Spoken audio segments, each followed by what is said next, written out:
Hey, it's Eric G. Around the House is sponsored by Baldwin Hardware. For 75 years, Baldwin Hardware has been known for its first-class quality and craftsmanship in door and cabinetry hardware. As an alumnus of the Baldwin Hardware Design Council, I can say I have seen the details and quality from design to the finished product. If you're looking for a new style and old-world craftsmanship, I can tell you there is only one Baldwin Hardware. Check out what would look great in your home at baldwinhardware.com.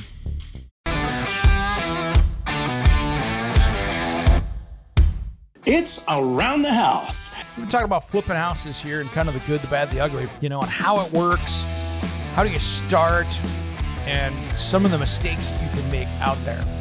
And when we went to break, we were talking about the cost of money, because that's a big one, because if you've got a 3-month, 6-month project on this, you're carrying that loan, which means you're making payments and you're having to pay back on that high interest loan, because it's not going to be the same thing as what you got as a 30-year mortgage for your primary residence. So this is where you need to really pay attention to the market and demand and how long it takes to even a house to close.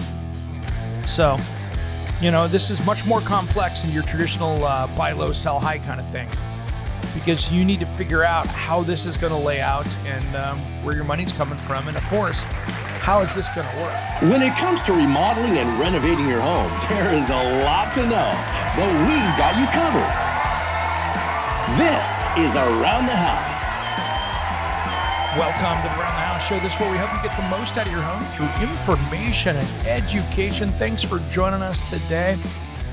Well, I wanted to talk today about one of the kind of dirtiest little secrets out there that everybody seems to hammer on these people, but I thought, it's a good time to show both sides of that coin today. And we're going to talk today about house flipping. And, there has been a lot of people, including me, that go, oh, those darn house flippers, roll my eyes, and you've got a house that has been poorly remodeled. But that's not always the case, even though that, it does serve a purpose to some point, but it does also lead to some, things that happen that make things unaffordable for others. So there's multiple sides to this coin here, and I thought we'd talk about it. If you want to find out more about us, head over to aroundthehouseonline.com, and you can send me a message there if you want to debate any of this. But my first rules here for house flipping is that, it does serve some purpose out there. You can find a house that has been, maybe there was somebody suffering from hoarding disorder, or it was not maintained for 30 years, and you're trying to get it cleaned up, back on the market, and having it look like a piece. Instead of being the eyesore in the neighborhood, you now have one of the nicer homes in the neighborhood. And, sometimes that can be very good for the house values around there as well. Now, there's other people that will say that that same person is taking that house that could have been affordable for somebody and making it less affordable by, making 30% on that house flip and turning it around. And especially, I can start to see that when it's not done correctly and you're paying a high retail on a project that wasn't done correctly. And so there's more hidden work. And that's where you start to get a little bit of a head scratcher going, okay, I can see where that is a problem. And so here are some of my rules and thoughts on house flipping today. First off, don't fall for the famous TV home improvement celebrity trying to sell you a seminar. There's so many people out there in the house flipping world on HGTV that are out there pitching their seminar of how you too can, be a house flipper and make money. And a lot of times they're the ones making money off of you. And it's not going to help you down the road. So you might pay $1,000 or $2,000 to go to this house flipping seminar, and they're going to give you all the things for it. And if you don't have the skills, you don't have the knowledge, you don't have the sales skills, you're going to fail, and it's going to cost you a lot of money. And that's the one thing with house flipping is, especially in today's economy, it is sketchy because there are a lot of things that sneak up and can cost you so much money that you could actually lose your own house just trying to gamble this other house. So it's a business venture that takes a lot of effort. It's a business venture that takes a lot of skill. And there's a significant risk as well, especially when you're dealing with something that's hundreds of thousands of dollars. So, I want to talk right now about the house flippers that are bad. And just like any trade out there, there's a number of bad house flippers. And I'll tell a story here of one that I'm still following on social media, but they took down the most offending post because everybody beat them up. And these people actually bought this house in Portland and decided to do a house flip on it. Now, it had, engineered truss system up there, and they wanted to make the ceiling so it had a vaulted ceiling. So instead of coming up with an engineered solution, they cut the trusses and made them scissor trusses with no engineering. And I tell you what, the first big snowstorm that house gets, or you get 2 or 3 people on the roof to re-roof it, the whole section of house is going to come down because they didn't tie anything together correctly up there. And in the video that they have since taken down off YouTube, you could see where things were just scabbed together with 2x4s, and they thought they had the load calculated. And I don't even know how it was holding up the sheetrock that was up there, let alone put somebody on a roof. Because I tell you what, you're going to go for a ride. And when it comes down, it could be pushing out walls. You could have a natural disaster in that living room. So this is something that I want you to really be careful with and understanding what's going on, because this could be really, really bad when these things go sideways. And so there's a lot of those house flippers out there that are just not fixing things right. They're covering up outlets. They're covering up stuff. They're just doing the cheapest thing. And it looks absolutely horrible. And for the potential home buyer, this is where it gets bad, is that they come moving in. They're like, oh, they didn't put the floor down correctly. Wow, why is the electrical not working? And they get absolutely burned on buying this house. It was supposed to be their first house, or even if it was their forever house. And these are the things that we see time and time again that gives the house flipping market a bad name. And I don't like seeing that, because those people are basically criminals ripping off future homeowners. And that is not the experience I want people to have with a house that they just bought. And so it's something to think about. What I want you to do, if you're going to get into looking at doing this, is being a good steward to the house and not taking advantage of new home buyers that are out there trying to afford a place that they love. Oh, this is beautiful, I want to get it. Well, maybe it was done poorly and they're going to have to redo it again. And the problem is when you buy a house flipped house like that, most of the time you're buying it at the upper end of the market. So you need to have a market in the near future that is going to be continuing to grow for that to make a lot of sense. So that way you don't buy the house that's now upside down. And that's where it gets expensive. Now, one of the things that I want to talk about here today is for the people that are thinking about getting into house flipping. And there's a lot of things going on right now with real estate markets, with high interest rates, with materials and construction labor. These are all absolutely crazy costs if things don't go correctly. And there's things you need to pay attention to, like the cost of money. And that's where you get into it. I mean, you think about house flipping costs that you see out there, right? So you got to buy the house. You got to pay the commissions on the real estate, the broker's fees, title search, owner's title insurance, lender's title insurance, inspections, appraisals, any surveys, all that stuff. And then on the selling side, that's just on the buying side. On the selling side, you get the same thing: commissions, broker fees, appraisals, staging, professional photography, closing costs, home warranty, any termite, sewer inspections, title insurance, any of that other stuff. And so there's a lot to it. And so, broker's fees, a lot of these fees, you're talking about $300, $500, maybe $800 to $1,000 for title insurance, all these different things, appraisals, $400 or $500, any of these things. 6% of your selling cost is going to go back to the realtor. That's just a good even number. And then again, you can have thousands of dollars into staging, hundreds of dollars in professional photography. And then, you have to get into it. If you got termites where you're in a termite issue and they see that you have to pay for that, that could be $1,000 to $5,000 pretty quick. Most of the time it's $4,000 or $5,000 for that. And then some of the things that you have to be careful, and this is where it gets you, is what's it costing you on your lender? So you could be paying anywhere on the low end to 7.5%, which I don't think you're probably getting. to more reasonable out there, 18%. And that gets really expensive really quickly. So that is something that you've got to really be careful with on the lending side of things. And we'll talk more about this when we come back, because there's some really things you need to know about house flipping. We'll do that just as soon as Around the House returns.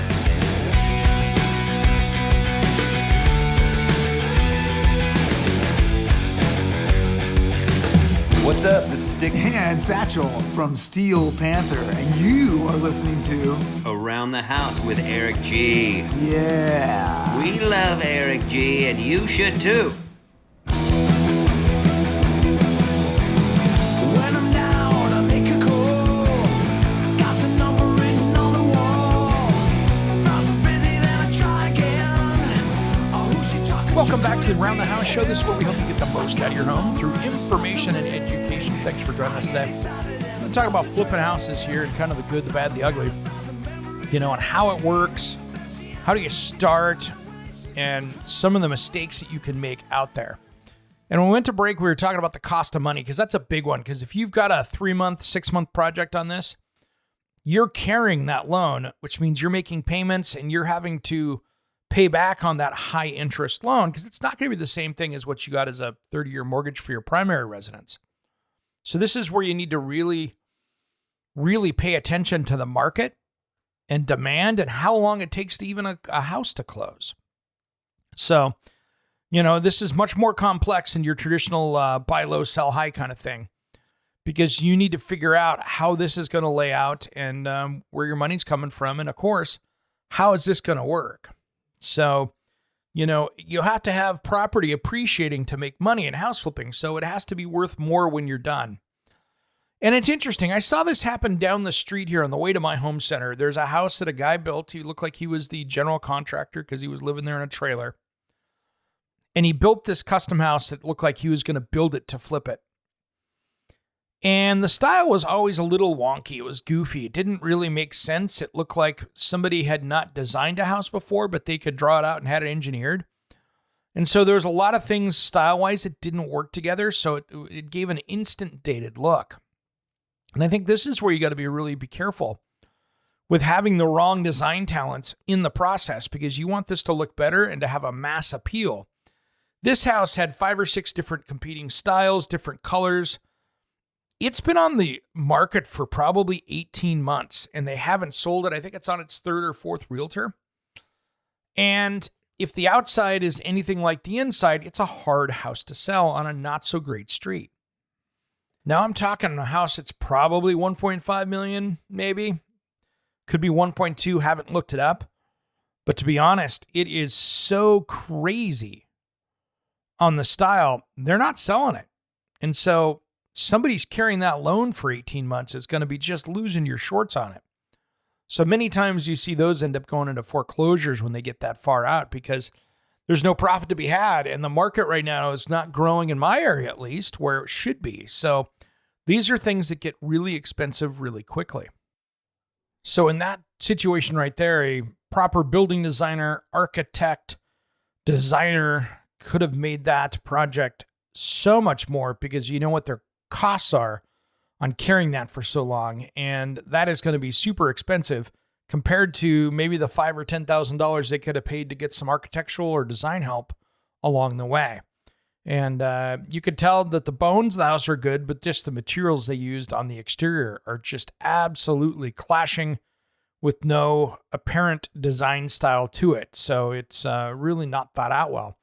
And that gets expensive right that. So you just really need to make sure that, if you're tackling this, you know what you're doing, and that ego isn't getting in the way of good design decisions. And we see that all the time on the flip shows, where ego gets involved and creates, almost manufactured situations in some of the television shows. And yes, are some of those house flip shows like zombie house flipping and stuff? Yeah, a lot of those are very well scripted. And they create some of the drama, because if they don't have the drama, it's a really boring show. And so that's where they create those dramas to make sure that you're sucked in and that you'll come back after that commercial break. And that's why those are manufactured, and that's why they're not taken that seriously. So you've got to be very careful with some of those shows. if you're thinking you're going to be expecting that process to go that way, when a lot of the drama is manufactured to make quote unquote great television. And you know something? Clearly it works because a lot of people watch some of those shows. So it's something to think about.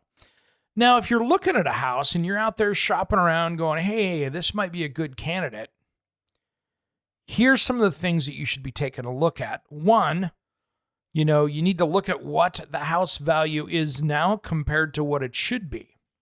You know what I mean? How is that going to look? Is that going to be okay? And here's the thing, dabbling in real estate is super expensive, when you think about it. So you're going to sit there and you have the acquisition cost, which is the first thing for that you're buying a piece of property. And you need to make sure that you're making enough profit to cover for the cost of the project. Making a profit. I think I saw that the average gross out of a flipper last year was about $68,000, which for them nationally, if you look at that, was about 27% of that. And that's a 3% decrease from 2021 when flippers earned a little over 70,000. So that's where you're starting to see those numbers tighten up. And when you only have like $67,000, $68,000 as a profit, you got to be really careful because one mistake, two mistakes, that money is gone. And you think about it, the things that are sitting there, all the utilities, all the cost to carry are expensive. So that's why the best flippers that go in there when they're looking at profits, time is on their side because they need to go and get it done as quickly as possible. And the problem is when you're doing something based on time, quality is always, when you're in a hurry, quality goes out the door. And that's where some of these problems are. I can't tell you how many flipped houses I've walked in and went, well, this is a flip because I can see the $29 sink from Home Depot, the $35 Home Depot faucet that was just the bare entry level of everything. And, it's not that great. So by the time you go through and figure this out, there is a lot of things there that get expensive. And one of the other biggest things is that I've seen too is people just not having the right skill set to do it, right?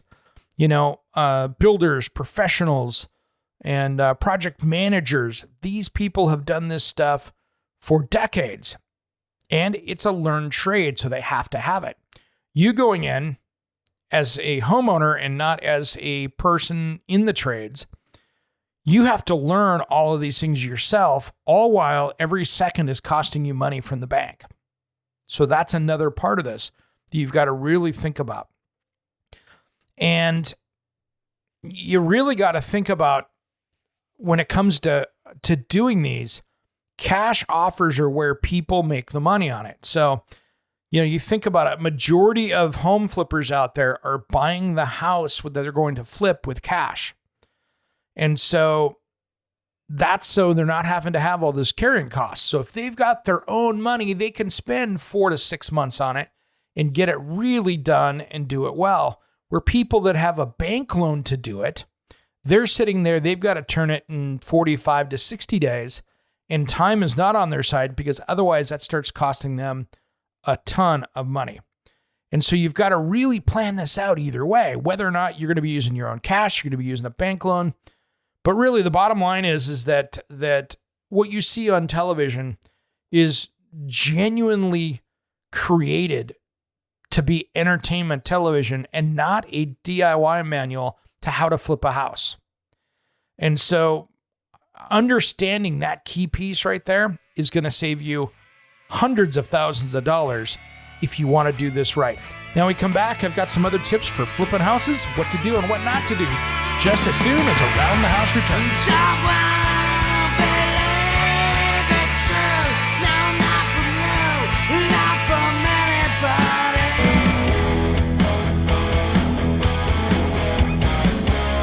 Hey, this is Ron Keel, the Metal Cowboy from Keel, the Ron Keel Band and Steeler. We are rocking Around the House with Eric G. Raise your fist, make your stand. Welcome back to the Around the House Show. This is where we help you get the most out of your home through information and education. Thanks for joining us. We've been talking about the good, bad, and the ugly about house flipping. And one of the best pieces of advice that I would give you right now is it is a very dangerous time to be doing this with interest rates high, with the market all over the place. I know people out there that thought they would sell their house in weeks, and it's been months. And these are all things that make it very volatile for you thinking about becoming your first house flipper. And so these are things that I really want you to consider before jumping in, because this can really get expensive and you can get over your head very, very quickly. Now, you're seeing a lot of different things out there when it comes to house flipping, and there's all these different sales techniques and flipping techniques that you can buy into. And like I said earlier, stay away from this stuff. But really, there's a lot of different ways to get money if you don't have it. There's private lenders, there's hard money lenders. You could have partners. You can take a home equity loan on your own house. You can sometimes get options to buy. Sometimes you can get the seller to finance it for a short term. I've even seen people do crowd funding. And then, of course, there's your typical homeowner live-in flip where you're buying it and over 2 years or so, you're going to turn around and flip it and move to the next one. That's a common one to do. And there's another one out there that I've seen too, which is sale and lease back, which is an interesting as well. But no matter what, with the price of money, it's going to be very expensive. So anytime that you're having to use something other than your cash, that's not going to go as well for you. So it's really one of those things that I want you to really consider on the money side of things. Now, these are the things that I want you to look at. If you've said, okay, I got the money, I want to do this, where do I go now? So I would start looking out there at the right homes that are good candidates. Maybe someone there had a hoarding disorder and there's so much junk there and people are selling it as is. Maybe someone passed away and it's a estate sale. Or maybe it's a foreclosure or a bank loaned place. Maybe they were house flippers and didn't get the job done. Or condemned homes that need to have work. Maybe there's a fire or something like that you're going to go in and rescue this place and get it back. And that's going to be a much more involved process when you're talking restorations and things like that. But those are really the good candidates, because what you're trying to buy is a house that is the cheapest in the area with the biggest upside, as well as where you can make those profits. So there's got to be stuff that's easy to do, and you have to have stuff that's not super expensive. I mean, if you've got to go in there on a house flip and spend 70 grand on fixing a foundation and 40 grand on a roof, and you can get upside down where the work that you're going to put out there versus the market price isn't going to go.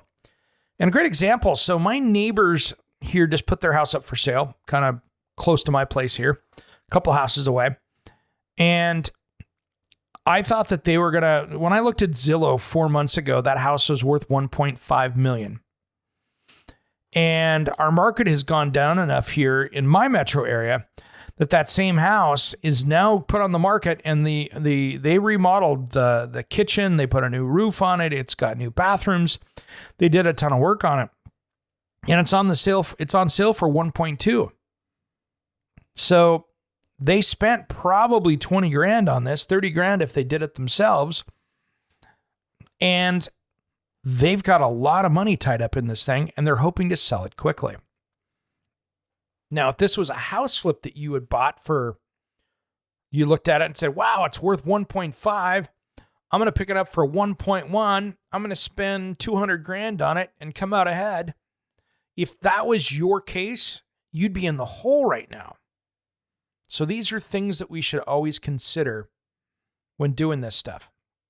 So you got to get the right house at the right time in the market. Right now, it seems in my area, the prices are going down a little bit, which means that you need to project out that those prices could even be down farther later on, which means you're losing profit on every day that you're working on it. So these are all things that you really got to take into consideration. And then let's talk about the disasters here, right? These are the things that you see on the TV shows that are fabricated, where they didn't know about it. I can't tell you how many times I've watched one of those flip shows and they walk in and, oh, this bathroom's great. And I'm like, oh yeah, but what about all that black mold over there? Oh, they don't address it until later they open it up and go, oh my gosh, look at all this black mold we didn't know about. You knew about it. But these are the things that can really get you in trouble. So I really want to forewarn you is that mold, asbestos abatement, lead paint, foundation issues, septic tank issues, sewer line issues, go down the list, are all things that can change that project from something that's obtainable to do to something that's not obtainable to do that you're going to lose money on every single time. And so really, this is where if you're a homeowner and you are going to do this as your first house, I will strongly recommend you have somebody come in that is a very well-known housing inspector, and they come in and check that place out and poke around and do some tests, see what they need to do, and pay somebody to find the issues, because that's where it's going to get you. So now let's talk about the problems that you might have if you're looking to buy a house that's flipped. And these are some of the things that I see that I look at and go, okay, what were the issues? Many times I will see super cheap, LVT laminate flooring going down there. I would want to know what the brand is, what the make is, so you can go out and understand if that is stuff that you're paying a premium for. Because sometimes you'll see people put in there that $1.99 or $1 a square foot clearance stuff, and it's not going to last. And I've seen that so many times where that flooring is going to be good enough for 3 months, but by 6 months, you're thinking about replacing the flooring again. You just paid for that. So these are all things that I want you to really pay attention to. Now, if there is a way, and I've done this in the past with homes that I've been purchasing, is that I can jump online and take a look and see if there were other listings of what the house looked like beforehand. Because when you see it beforehand, that will tell you and give you a little bit of a picture of what you're looking at down the road. Because if you look at it and go, wow, there was moldy in the basement, and there's all these disclaimers saying that they're not responsible, and you're finding out that that home was a hot mess, maybe it's something you should ask a few more questions on to make sure that things were done correctly. Like if there was mold, was it abated? Was it a water leak? What happened? Where did this come from? And were there any foundation issues? All these different things that you can see. Sometimes those will give you so much information because you're looking at it and going, wow, there's the pictures from 10 years ago. And wow, they took out all these walls in the kitchen. I wonder if those were load bearing. I wonder if they did them correctly. These are things that you can now research and find and see if that help moves the ball for you. Because really, I don't want to see you paying for stuff that wasn't done or perceiving that you have value within that home. So if you're the purchaser, spend the time, go back and look in the Internet Wayback Machine there in that Internet Wayback Machine and see what you can find as old pictures of that house. And one of the secrets that I do, if it's like, go take a look at every single major real estate company. Usually the one that lists it still, if that agent was lazy, still has the pictures up there. And even though the listing got taken down, the pictures were still populated. And so it will be on their page. So if it was one brand of realtor, guess what? You could find it over there and there'll be a lot more pictures. So you'll know what was done to that house and what wasn't. And that can be a saving grace because you can look at it and go, oh, wow, it looks like they just put in some nice paint. They got rid of the popcorn ceilings and they painted the cabinets and put down some new flooring and called it a day. That's the best case scenario. The worst case scenario is you look at it going, wow, I don't think they did that right. There was asbestos flooring. I don't think they took care of that.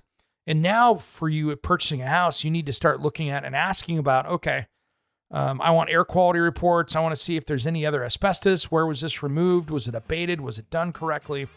Lead paint, all those other things. You need to start asking questions and seeing paperwork that says it was properly disposed of and taken care of in a right manner. All right, we come back. We'll wrap up talking about both sides of house flipping just as soon as Around the House returns.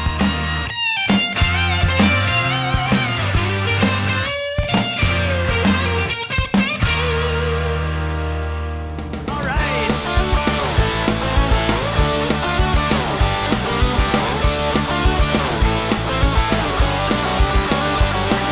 The band is drunk, it's the end of the show. Now drinking down, people, it's time to go. It's that time again.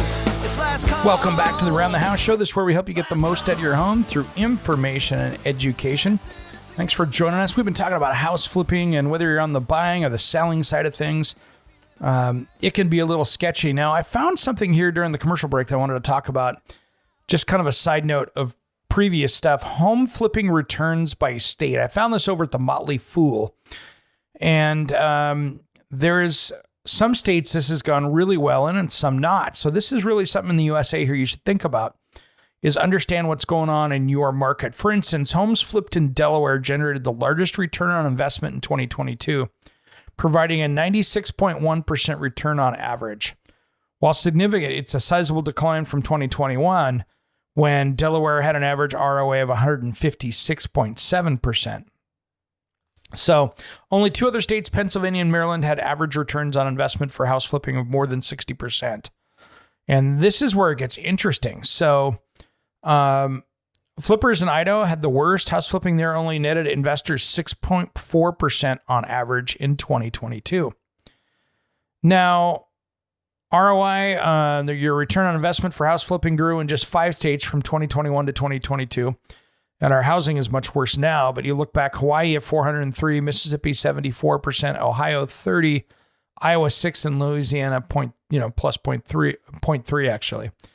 So yes, the states that saw the largest drop in ROI from 2021 to 2022 were Idaho, where they lost 59%, Vermont 47, Oregon 42, Kansas 40, and Arizona 39. So that shows you that profits are running out the door quickly in certain areas. And so you've really got to pay attention to that in your area. Is it worth it? Is that something that's going to make any sense? And so just really take a look at that. That's a key number to take a look at, is in your area. Can you even do this and expect to make money? Because it all comes down to it is your cost of buying things, your cost of renovating things, and what can you sell it for? And if you're upside down on the house to start with, there's no upside to that. So be very careful with that, because that's a big one. And that's where I get really concerned about things. So let's go back here to what we were talking about before I went to break, which was the house. When you're buying a house flip, I want you, if you look at it and go, okay, this was a flipper, I'll be honest, I want you to have 2 different home inspectors take a look at it and make sure everything was done. I also want you to look and see if somebody pulled building permits. If they needed building permits in your area, which most states do, not all, but most states do. Did they pull it on the electrical? Did they pull it on that stuff? Did they do any asbestos testing? What did they find? All these things are something that you want to know before you put the offer in on the house, so you fully understand what you're purchasing. Because I'd want to make sure that you knew that if there had been a house fire in that, or if it was a foreclosure, what was the story on the house before they got it and you are trying to buy it? And that's a big one. So understanding the history of the home is a key. Now, I don't want to see you blowing money on this that you don't need to blow, because right now I think you're going to see some desperate house flippers out there with the market, because they're trying to get things sold quickly. And in some areas, like I said, you've got 30, 60, 90 days before the house is even sold. That can be really expensive to carry that stuff. So everybody gets into a little bit of a panic with that. So this is where I really want you to be careful. House flipping makes a lot of sense for people when they're trying to, turn houses quickly and the real estate market is hot. When it's not, or it's contracting, that's where it gets much worse. So now let's talk about the bad side of house flipping, in that from the person that is trying to buy an affordable housing house. And so what you're seeing is, for instance, if someone was buying a inexpensive home, and I'll just use some generic numbers here so you can do it. So let's say somebody had to make $74,000 a year to be able to afford the house sale pre-flip. So if your income had to be $74,000 to afford that house pre-flip. Now, to do it post-flip, after a flipper's been there, you're seeing now that would be up to $95,000. And so you're seeing a lot of these kind of things where people are like, wow, I know it's good that you're upgrading this house, but if it was already livable to start with, you are now taking that off for the most people that need it as far as something that's affordable. Now, the other thing you're seeing, though, too, is that sometimes these homes were the blights in the neighborhood. And so maybe that was just going to, let it continue to be a blight because people were just getting into it and couldn't afford to fix anything up to it. But with the house flip, maybe the neighborhood feels better because, well, they've got more value out of the house and more expensive homeowners are coming in. And it could be the way to push that up. But the problem is that if you look at that from the socioeconomic side of it, that now is making the homes more expensive, which means in that neighborhood, more low-income people can't afford to buy that. And so there's really kind of a double-edged sword with house flipping that if you have too much of it going on, that you now are pricing people out of entry-level homes that maybe one day they hope to fix up. And that's the challenge, right? Is that are we taking homes away from homeowners that just want to get in there and they don't care that it needs some coats of paint or the cabinets are oak and nobody cares about that? And, at what point are we taking homes off the market that are affordable?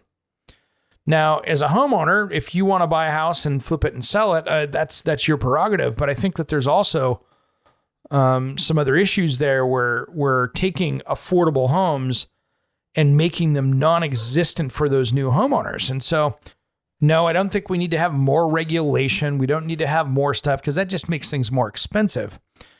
But I think, though, that we do need to have some balance with house flippers up there as well, is that, by taking that and artificially marking that house up even more, there's just no way around it that by making that house nicer and fixing it up and making more of a profit, unfortunately, the cost of that is that people in lower incomes could maybe squeeze into that house and maybe now they can't. And so those are issues that we've got to work out. And that's going to come into some of these things where you're seeing cities like New York City is trying to create or limit house flipping. So they're talking about doing an anti-speculation tax that would create a disincentive for property flipping. And then, of course, being a tax, that means that they can spend the money on something else. So they might spend that money on like foreclosure prevention, house repair, energy efficiency, those kind of things. So those are things that I get concerned about is when they start deciding to get involved or put special tax rates for people that are out there trying to do it. I think we just need to have balance, and I think we need to self-police that and make sure that we have affordable houses out there. And then really, I think we need to do a better job of building affordable housing for people out there. And some of that is we've talked about in future and past episodes. We'll talk about it again at some point. But really trying to create something that is affordable for most people can be tough out there. And it's even worse when the government gets involved and decides that they're going to be house builders because they are not house builders. And when they do, you pay an exorbitant high rate for those rental units or any of those kind of things. So you're better off letting charities and nonprofits do that because the cities know how to spend money and they do it really well. And unfortunately, that makes for inflated houses because their version of low income, when it comes to rentals and things like that they're building, they're paying 2 and 3 times the money sometimes to do what a private sector person can do because of how they're operating. So let's make sure that we are doing some balance here. And I know house flippers out there that are listening to the show right now are going, nope, I want to do my thing. And I totally get it. But I also think we need to have some places there where we leave homes that can be purchased for lower income people and that need it. So they're not in the apartment or something like this. This is not something that'll ever fix a housing issue that we have out there, which is really more our homeless population issue is a majority of people that are either addicted to drugs or fighting mental illness or both because they're medicating themselves over the mental illness that they're trying to tackle. But this is not going to fix that situation. However, I'm trying to make sure that we have balance for those families that are trying to move into their first house that they bought and that they can do something with and have that American dream where they could actually buy a place and benefit from it appreciating in value. All right, guys, we're out of time. I hope this answered a few of your questions about house flipping. We'll talk more about it in a future episode. Thanks for tuning in to Around the House. I appreciate you. Somewhere unseen and undiscovered, anywhere beyond the mean. Life is a love song, let's be lovers. We're all over the radio. Take my hand, I know where to go. All over the radio with you. Hey, it's Eric G. from Around the House. Are you planning a decking or siding project this year? If you are, you've got to check out my friends at Millboard. Millboard is a completely different kind of composite decking and cladding that enhances outdoor spaces with enduring distinction. Hand-molded from the finest oak, it realistically mimics the natural grain and color of premium hardwood. If you're looking for something that doesn't look like plastic and instead real wood, check out millboard.com. Make sure and check out that interview we did just a few weeks back. That's millboard.com.